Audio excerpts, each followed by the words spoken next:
30 जुलाई 2023 का ये वाक़या है बरेली का पुराना शहर में एक मोहल्ला है जोगी नवादा। दरअसल यहाँ से कुछ कांवड़ती अपनी यात्रा को निकालना चाहते थे और जैसे ही ये बात पुलिस वालों को पता चलती है तो पुलिस वालों में हड़कंप मच जाता है, क्योंकि इस मोहल्ले से इससे पहले कभी कांवड़ यात्रा निकली नहीं थी। पुलिस वालों ने अपने आला अधिकारी उच्च अधिकारियों को सूचना दी और जैसे ही सूचना दी जाती है तो बड़े बड़े अधिकारी भी मौके पर पहुंच जाते हैं और कांवड़तियों को समझाने की कोशिश कर रहे थे कि अब से पहले यहाँ से कोई यात्रा निकली नहीं है, इसलिए आप यहाँ से यात्रा ना निकालें तो ज़्यादा सही है, क्योंकि हम किसी नई परंपरा को जन्म नहीं देना चाहते।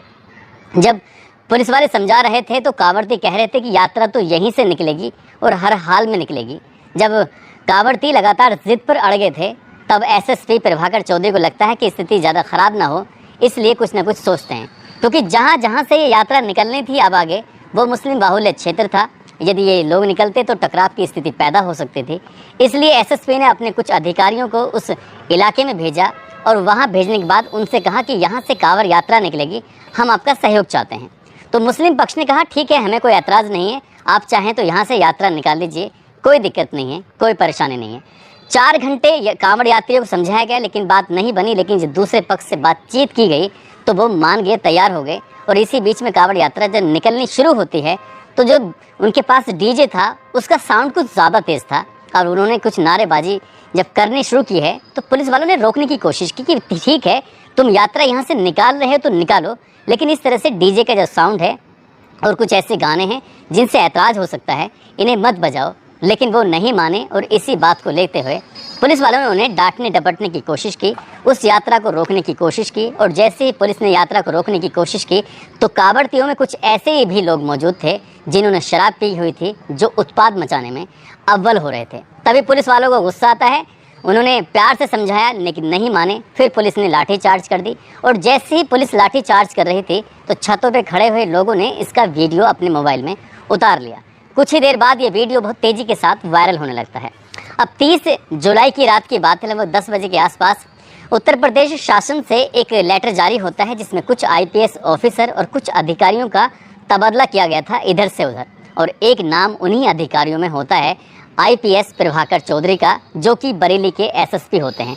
एक तरफ वो वीडियो वायरल हुआ, दूसरी तरफ ट्रांसफ़र के जब ऑर्डर आते हैं कहा जाता है कि उन्हें लखनऊ में जो 32वीं वाहिनी है उसमें ट्रांसफ़र कर दिया गया है। बस ये सुबह होते होते ये जो मैसेज था प्रभाकर चौधरी का वो वायरल होना शुरू हो जाता है और लोगों को लगता है कि इतने ईमानदार ऑफिसर, इतने बढ़िया काम करने वाले ऑफिसर, जब जब स्थितियां बिगड़ती हैं तब तब इस ऑफिसर को याद किया जाता है। और यदि इस कांवड़ यात्रा की सामने जाने के बाद टकराव की स्थिति पैदा होती तो शायद दंगा भड़क सकता था, शायद हालत ख़राब हो सकते थे। जिस ऑफिसर ने अच्छा काम किया उसको इस तरह का पुरस्कार कैसे मिल सकता है। और दिन निकलते निकलते ये मामला फिर सोशल मीडिया पर तैरने लगता है। अब चाहे वो ट्विटर हो, चाहे वो फेसबुक हो, चाहे वो यूट्यूब हो और चाहे वो यूट्यूब के या अलग अलग प्लेटफॉर्म हो, हर जगह बस एक ही चर्चा थी कि आईपीएस ऑफिसर का तबादला जो हुआ है वो गलत हुआ है, ये होना नहीं चाहिए था।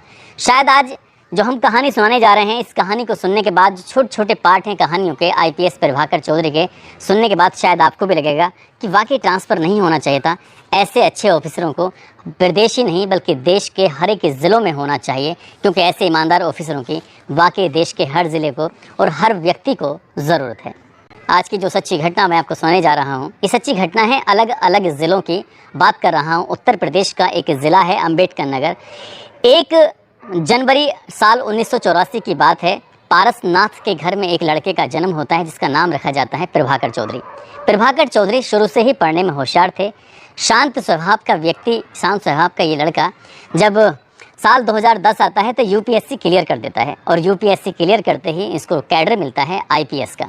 और आईपीएस का कैडर मिलने के बाद पहली जब ट्रेनिंग होती है, ट्रेनिंग के बाद जो पहली पोस्टिंग मिलती है तो उत्तर प्रदेश के नोएडा में बतौर एएसपी ट्रेनिंग होती है। और ट्रेनिंग के बाद ये फिर अलग अलग ज़िलों में लगातार इधर से उधर जाने लगते हैं। अपने काम की वजह से इनकी पहचान होती है। कहते हैं कि 13 साल में, साल 2010 से साल 2023 से तक अलग अलग आंकड़े हैं, एक्यूरेट आंकड़े सामने नहीं आए, कहीं 18 तो कहीं 22 तो कहीं 32 बार ट्रांसफ़र की खबर आई है। और इस ट्रांसफ़र की खबरों में कुछ कहानियाँ ऐसी हैं जो बहुत रोचक हैं। पहली कहानी है जब इनका साल 2016 में बलिया से कानपुर देहात के लिए ट्रांसफ़र होता है तो इन्होंने कोई लाभ लश्कर ले जाने की ज़रूरत नहीं समझी, सीधा अपने कमर पे एक पिट्ठू बैग लटकाया। उसके लटकाने के बाद ये रोडवेज में बैठते हैं और रोडवेज में बैठने के बाद सीधे पहुंच जाते हैं कानपुर देहात। कानपुर देहात में रोडवेज बस स्टैंड पर वो बस रुकती है। ये लड़का जिसके पीठ पर एक बैग लटका हुआ था, यहीं से एक टेम्पो पकड़ता है, कहता है कि मुझे एसपी के बंगले तक छोड़ दो। अब वो टेम्पो वाला एसपी के बंगले तक छोड़ता है। गेट खुला हुआ था, लेकिन जो गार्ड होता है पुलिस वाला, वो गार्ड खड़ा हुआ सिर्फ यही देख रहा था कि कौन अंदर आ रहा है, कौन अंदर से बाहर जा रहा है, ताकि कोई यहाँ पर गलत आदमी अंदर न घुस जाए। उसको वो रोकने के लिए, सुरक्षा के लिए खड़ा हुआ था। तभी एक पिट्ठू बैग लिए हुए एक लड़का जैसे अंदर जाने की कोशिश कर रहा था, तो उस गार्ड ने कहा कि ये लड़के यहाँ क्या करने आए हैं, किससे मिलने आए हैं, कहाँ जा रहा है? तो उसने कहा कि जी मेरा नाम प्रभाकर चौधरी है और मैं आपके ज़िले का नया एसपी हूँ। जैसे ये बात बोलता है लड़का, तुरंत ही उधर से वो गार्ड सैल्यूट करता है, जय हिंद सर। इससे पहले कि कोई कुछ समझ पाता, वो सैल्यूट लेकर सीधे अंदर जाते हैं। अंदर जाने के बाद स्टेनो बैठे होते हैं, स्टेनो के पास जाकर कहते हैं कि जो COG नंबर है एसपी का, यानी कि अगर आप देखेंगे जो बहुत से लोग जानते होंगे, बहुत से लोग नहीं जानते होंगे, हर ज़िले में जो अधिकारी होते हैं, चाहे DM हो, SSP हो, चाहे CO हो, SDM हो या अन्य अधिकारियों हो, उनको गवर्नमेंट की तरफ से एक नंबर अलॉट किया जाता है, सरकारी नंबर होता है। वो सरकारी नंबर उसी सीट पर रह जाता है, बाकी के अधिकारियों का ट्रांसफ़र होता चला जाता है, ताकि पब्लिक फ़ोन पर अपनी समस्या को आराम से आसानी से बता सके। तो प्रभाकर चौधरी जो IPS ऑफिसर होते हैं, स्टेनो बाबू से कहते हैं कि जो COG नंबर है वो मुझे दे दीजिए। वो कहते हैं कि तुम कौन हो? बोले जी मेरा नाम प्रभाकर चौधरी है, मैं आपके इस ज़िले का नया SP हूँ। जैसे ही वो ये बात कहते हैं, तुरंत ही स्टेनो खड़ा होता है और खड़े होने के बाद एकदम से सैल्यूट करता है कि जय हिंद सर।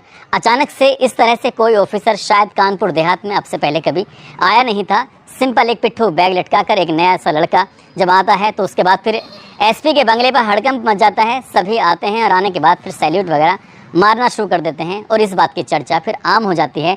लोग ये सोचने पर मजबूर हो जाते हैं कि IPS इतनी बड़ा पद होता है और एक लड़का रोडवेज में फिर टेम्पो में बैठकर किस तरह से अपनी नौकरी ज्वाइन करने के लिए आ जाता है, और यही बात फिर अखबारों की सुर्खियाँ बन जाती हैं। आगे जब लगातार ट्रांसफ़र हो रहे थे, कभी नोएडा, कभी आगरा, कभी जौनपुर, कभी वाराणसी, कभी कानपुर, कभी ललितपुर, कभी इंटेलिजेंस लखनऊ, तो इस तरह से जब लगातार आगे बढ़ रहे थे, तो ये आगे बढ़ते बढ़ते दिसंबर 2021 का ये वाक़या है। ऐसा बताया जाता है कि उत्तर प्रदेश का जो ज़िला मेरठ है, मेरठ में एक सोतीगंज है। सोतीगंज की ये कहावत है कि आपने पलक झपकी और आपकी गाड़ी गायब। अब गाड़ी चाहे कितनी महंगी हो, करोड़ों की हो, 2 करोड़ की हो, 50 लाख की हो, 40 की हो, कितनी भी महंगी गाड़ी हो, दिल्ली की हो, हरियाणा की हो, यूपी के किसी भी हिस्से की गाड़ी हो, गुड़गांव की हो, लेकिन अगर गाड़ी आपकी गायब हो गई और वो सोतीगंज के उन कबाड़ खानों में अगर पहुंच गई, तो 5 मिनट में आपकी गाड़ी गायब हो जाएगी।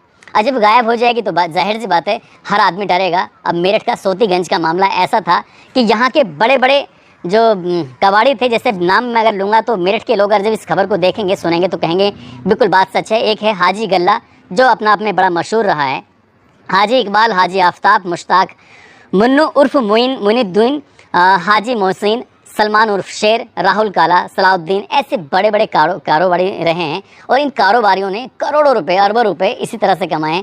जो गाड़ियाँ करोड़ों की चोरी होकर आती हैं, उनके पार्टों को एक एक करके अलग अलग कर देते हैं। और ये दावा किया जाता है, ऐसे लोग कहते हैं, हम नहीं बल्कि अखबारों में भी छपता रहा है, सोशल मीडिया पर वायरल होता है। और जो मेरठ के लोग हैं वो भी कहते हैं कि गाड़ी को 5 मिनट में वो गायब कर देते हैं। यानी कि इतनी फुर्ती के साथ गाड़ी को खोलते हैं, उसके जो भी पुर्जे होते हैं, जो गाड़ी के टायर हों या बाकी के हिस्से हों, एकदम से 5 मिनट में गायब कर देते हैं। इसीलिए एक दिन शाहजहाँपुर में भारत के प्रधानमंत्री नरेंद्र मोदी जी अपनी जनसभा को संबोधित कर रहे थे। संबोधित करते हुए वो सोतीगंज के इसी वाहन चोरी की वारदात की बात कर रहे थे कि वहाँ पर वाहन एकदम से चोरी हो जाते हैं। जब लोगों को ये बात बताई गई तो ये पूरे देश में मामला फिर सोतीगंज वायरल हो जाता है। लेकिन सोतीगंज को ठिकाने लगाने के लिए, यहाँ के कबाड़ियों को ठिकाने लगाने के लिए IPS प्रभाकर चौधरी ने जो काम किया और उनके साथ दिया था IPS सूरज राय ने, उस वहाँ के वो ASP होते हैं। और जब मिलकर इन्होंने ये काम किया था तो जितने भी कबाड़ी होते हैं, 100 से ज़्यादा कबाड़ी इनके बिल्कुल ख़त्म कर दिया, बिल्कुल बर्बाद कर दिया। क्योंकि इन्होंने चोरी के धंधे से जो अपनी करोड़ों की, अरबों की संपत्ति बनाई थी, उसको तहस नहस करने में क्योंकि इनको कुर्क कर दिया गया। और ये बताया जाता है कि प्रभाकर चौधरी ने जो हाजी गल्ला होता है, उसकी लगभग 35 करोड़ रुपए की संपत्ति को कुर्क कर दिया था, सरकार के खाते में डाल दिया था। साथ ही लगभग हाजी गल्ला और हाजी इकबाल सहित 43 कबाड़ियों पर गुंडा एक्ट लगाया था ताकि वो सलाखों में रहें और ये सलाखों के पीछे रहने के बाद ये फिर गलत काम न कर सकें। कहते हैं कि आजकल वहाँ से इत्र की खुशबू आती है। जो लोग पेट्रोल की गंदी बदबू को सूंघते थे, वहाँ गंदगी रहती थी, वहाँ पे टायर वगैरह जलते थे, तो आज वहाँ टायर नहीं बल्कि वहाँ इत्र की खुशबू या फिर कपड़े का मार्केट है। और वहाँ के लोग बड़े अपना आपको खुशकिस्मत समझते हैं कि ऐसा ऑफिसर उनके ज़िले में आता है। और जिस सोतीगंज पर किसी पुलिस वाले की जाने की हिम्मत नहीं होती थी, जाते थे तो पुलिस वाले सिर्फ उगाही करने के लिए, पैसे की वसूली करने के लिए। लेकिन आईपीएस प्रभाकर चौधरी ने इन बड़े बड़े कबाड़ियों को ठिकाने लगा दिया और उनके खिलाफ बड़ी बड़ी धाराओं में मुकदमे भी दर्ज किया। मेरठ में ये कहा जाता है कि 4 महीने लगातार कार्रवाई जब की गई थी तो 125 पुलिस कर्मियों पर आईपीएस प्रभाकर चौधरी ने कार्रवाई की थी। और ये भी एक बड़ा रिकॉर्ड बना था कि एक ही दिन में 72 पुलिस कर्मियों को लाइन हाजिर कर दिया गया था। और ये भी एक रिकॉर्ड था कि 20 पुलिस कर्मियों पर एफआईआर दर्ज करा दी थी। उन्हें ये बात बिल्कुल भी पसंद नहीं थी कि कोई आदमी रिश्वत ले। अब यदि किसी ने रिश्वत लेने की कोशिश की और ये पता चल गया कि प्रभाकर चौधरी के वहाँ पर एसएसपी है और किसी पुलिस वाले ने, दरोगा ने, इंस्पेक्टर ने, सीओ ने, किसी ने भी अगर रिश्वत लेने की कोशिश की है तो समझ लो कि उस पुलिस वाले की खैर नहीं है। जब भी कभी आप प्रभाकर चौधरी से संबंधित कोई खबर को अगर देखते हैं तो कमेंट ज़रूर पढ़ना। कमेंट में सिर्फ एक ही खामी आपको नज़र आएगी कि प्रभाकर चौधरी किसी पुलिस वाले को छुट्टी नहीं देते, बाकी उनकी तारीफ़ होती है और वो सभी के प्रति बड़ा अच्छा व्यवहार रखते हैं। बड़े ईमानदार किस्म के वो पुलिस अधिकारी हैं। आगे हम बढ़ते हैं तो 3 दिसंबर 2018 का वाक़या है। बुलंदशहर ज़िले के अंदर इज्तिमा लगा हुआ था और देश ही नहीं बल्कि विदेशों से यहाँ लोग आए हुए थे। जब यहाँ लोग आए थे तीसरे दिन यानी कि 3 दिसंबर 2018 को, अब ये इज्तिमा ख़त्म होने वाला था। सब लोगों को अपने अपने घरों की तरफ जाना था। अब जैसे घर की तरफ जा रहे थे तो सियाना रोड पर एक गाँव लगता है महाब।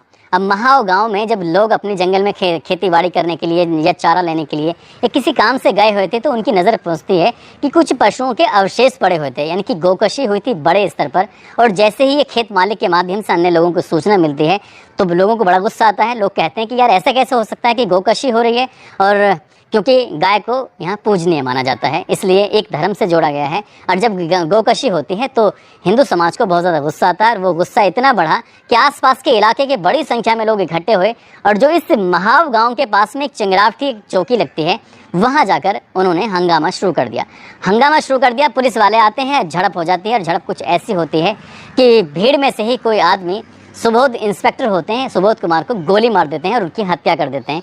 हालांकि एक और सुमित नाम के लड़के की हत्या की जाती है और यहाँ पर बवाल मच जाता है। बवाल कुछ इतना मचता है कि ये बात पूरे देश ही नहीं बल्कि विदेशों में फैल जाती है कि भीड़ ने एक इंस्पेक्टर की गोली मारकर उसकी हत्या कर दी है।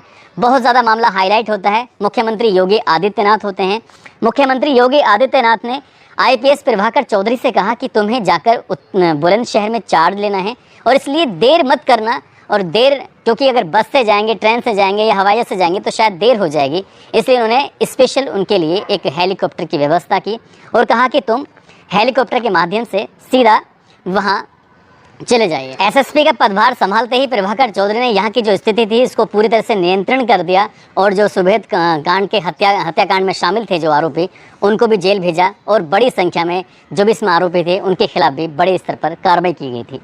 इस तरह का कुछ कार्यकाल है प्रभाकर चौधरी का जो लोग याद करते हैं, हमेशा याद करते हैं, क्योंकि वो अपनी ईमानदारी के लिए जाने जाते हैं। ऐसे ही एक वाकया है, उत्तर प्रदेश का एक ज़िला है सोनभद्र और सोनभद्र का ही एक उम्मा एक जगह है और उम्मा में 17 जुलाई 2019 का ये वाकया है। बताया जाता है कि कुछ दबंगों ने गैर कानूनी तरीके से ये चाल साजिश से कुछ ज़मीन को इसकी रजिस्ट्री करा ली थी। लगभग 1100 बीघा ज़मीन थी जिसको आदिवासी ही जोता करते थे, बोया करते थे, उसमें खेती वगैरह किया करते थे। लेकिन प्रधान सहित कई लोगों ने मिलकर उस ज़मीन में लगभग 120 बीघा ज़मीन को अपने नाम करा लिया था। अब उस ज़मीन पर जब कब्जा करने के लिए प्रधान के लोग जाते हैं, वहाँ ट्रैक्टर चलाने के लिए लोग जाते हैं, तो आदिवासी समुदाय के लोग वहाँ पर आ जाते हैं, आकर रोकते हैं, कहते हैं कि इस ज़मीन को हम ही जोता करते थे, बोया करते थे और ये हमारे पुरखों से चली आ रही है, आप ऐसा नहीं कर सकते। तो इसी बात को देखते हुए जब प्रधान ने उन्हें कहा कि यहाँ से चले जाओ, खामोखा मारे जाओगे, जब प्रधान ने उन्हें धमकी दी तो उन्होंने कहा कि ये ज़मीन हमारी माँ है और हम आदिवासी भले ही हैं, हम कमज़ोर भले ही हैं, लेकिन अपनी ज़मीन को छोड़कर नहीं जाएंगे। तो प्रधान ने और प्रधान के आदमियों ने लगातार आदिवासियों पर गोली चलाना शुरू कर दिया। एक साथ 11 लोग वहाँ पर मौके पर मार दिए गए थे और लगभग 30 लोग गंभीर रूप से आदिवासी घायल हो गए थे। अब इतना होना था कि जाहिर सी बात है पूरे उत्तर प्रदेश में हड़कंप मच जाता है। उत्तर प्रदेश के मुख्यमंत्री योगी आदित्यनाथ मौके पर पहुंचते हैं और यहाँ पर प्रियंका वाड्रा भी पहुंचती हैं, राहुल गांधी भी शायद वहाँ पे जाते हैं, बड़े बड़े नेता आते हैं। मामला फिर बहुत ज़्यादा सुर्खियाँ बटोरता है और जैसे ही मुख्यमंत्री योगी आदित्यनाथ एक बार फिर से प्रभाकर चौधरी को याद करते हैं, कहते हैं कि प्रभाकर चौधरी तुम्हें सोनभद्र जाना है, उम्मा जाना है। वहाँ जाने के बाद स्थिति को नियंत्रण में करना है। 11 लोग मर चुके हैं, 30-35 लोग बुरी तरह से घायल हो चुके हैं। जो भी आरोपी हैं उनके खिलाफ सख्त से सख्त कार्रवाई करनी है, लेकिन टाइम मत बिगाड़ना, जितनी जल्दी हो सके उतनी जल्दी जाना। तो इसलिए एक बार फिर से पहले बुलंदशहर की घटना में और फिर उसके बाद या उससे पहले जो भी आगे पीछे टाइमिंग थोड़ा सा आगे पीछे हो सकता है, इस वाली घटना में भी इनको प्रभाकर चौधरी को हेलीकॉप्टर मुहैया कराया गया और हेलीकॉप्टर मुहैया कराने के बाद इनको सोनभद्र के उम्मा भेजा गया और चार्ज संभालते इन्होंने आरोपियों को सलाखों के पीछे पहुंचाया, आदिवासियों को न्याय दिलाने की पूरी कोशिश की थी। ऐसे ही लगातार ये जब अपने अलग अलग ज़िलों में जाते थे तो वहाँ जाने के बाद ये अपना नाम कमाते थे। कभी कानपुर देहात, कभी एटीएस में, कभी बिजनौर में, कभी मथुरा में, कभी सीतापुर, कभी बुलंदशहर, कभी झांसी, कभी सोनभद्र, कभी वाराणसी, कभी मुरादाबाद, कभी मेरठ, कभी आगरा, कभी बरेली। तो ऐसे ही एक किस्सा है वाराणसी का, जो कहा जाता है वो भारत के प्रधानमंत्री नरेंद्र मोदी का संसदीय क्षेत्र है। लॉकडाउन का समय था। अब लॉकडाउन के समय में किसी ने फ़ोन करके एसएसपी प्रभाकर चौधरी से कहा कि साहब, एक तरफ तो लॉकडाउन है, लोग घर से बाहर नहीं निकल रहे हैं, कमाई के सारे रास्ते सब धंधे बंद हैं। अगर हम दुकान पर जाते हैं तो 50 रुपये किलो आटा दे रहे हैं, ऐसी स्थिति में हम करें तो क्या करें। एसएसपी ने डीएम साहब से बात बताई। डीएम साहब थे कौशल राज शर्मा। अब इन्होंने अपना भेष बदला। एसएसपी ने कमर पे पिट्ठू पे बैग लटकाया और बैग लटकाने के बाद एसएसपी ने भी अपने सादा कपड़े पहने, टी शर्ट, एक जैसे स्टूडेंट होते हैं इस तरह से भेष बनाया और हाथ में पॉलीथीन लेके आटा लेने के लिए दुकान पर पहुंच जाते हैं। अब जब दुकान पर पहुंचते हैं तो दुकानदार से कहते हैं कि भैया आटा है क्या? जी हाँ, आटा तो है, लेकिन आटा किस भाव दिया भैया? कहते हैं कि 50 रुपये किलो आपको आटा मिलेगा। कह रहे कि 50 रुपये किलो, कहीं आटे का भाव तो है नहीं। डीएम साहब तो कहते हैं कि कहीं कोई काला बाजार नहीं है, जमाखोरी नहीं है और आप इतना महंगा आटा बेच रहे हो। जब दुकानदार ने से ये बात कहेगी तो दुकानदार ने कहा कि जाकर फिर डीएम साहब से क्यों नहीं ले लेते हो आटा, मेरे पास करने के लिए क्या आए हो? बोले अच्छा जी, तो तुम डीएम साहब का भी खौफ नहीं खा रहे हो, तुम एसएसपी का भी खौफ नहीं खा रहे हो? कहा कि कोई डीएम कोई एसएसपी नहीं होता है। लेकिन उस दुकानदार को बेचारे को किस्मत को कहाँ पता था, जो बात कर रहा है वो सामने डीएम और एसएसपी दोनों ही मौजूद होते हैं। इस दुकानदार सहित वो अलग अलग लगभग 9 दुकानों पर जाते हैं और इसी तरह से आटे का, दाल का, चीनी का, चावल का मोल भाव कर रहे थे और जो ज़रूरत से ज़्यादा महंगा सामान बेच रहा था उसको पकड़ के, क्योंकि जो सादा वर्दी में पुलिस वाले इधर उधर खड़े हुए थे और जो वर्दी वाले पुलिस वाले थे वो जाकर दुकानदार को पकड़ रहे थे। इस तरह से 9 दुकानदारों को पकड़कर अब वो सीधा भेज देते हैं, जेल में उनके खिलाफ करते हैं कार्रवाई। ऐसे ही एक किस्सा है बरेली का। बरेली में इन्होंने बाइक पर हेलमेट लगाया हुआ था, हेलमेट लगाकर अपने चल देते हैं। इनके पास लगातार शिकायत आ रही थी कि जो टेम्पो स्टैंड बनाए हुए हैं, जहाँ पर गाड़ियाँ खड़ी होती हैं, गाड़ियों को स्टैंड होते हैं, वहाँ पर अक्सर लोग ये अवैध रूप से टैक्सी स्टैंड बना लेते हैं और ये जो रास्ते होते हैं ब्लॉक कर देते हैं, जाम लग जाता है, शहर में दिक्कतें होती हैं। तो इन्होंने कहा कि पुलिस वालों से, लेकिन पुलिस वाले सुनते ही नहीं थे।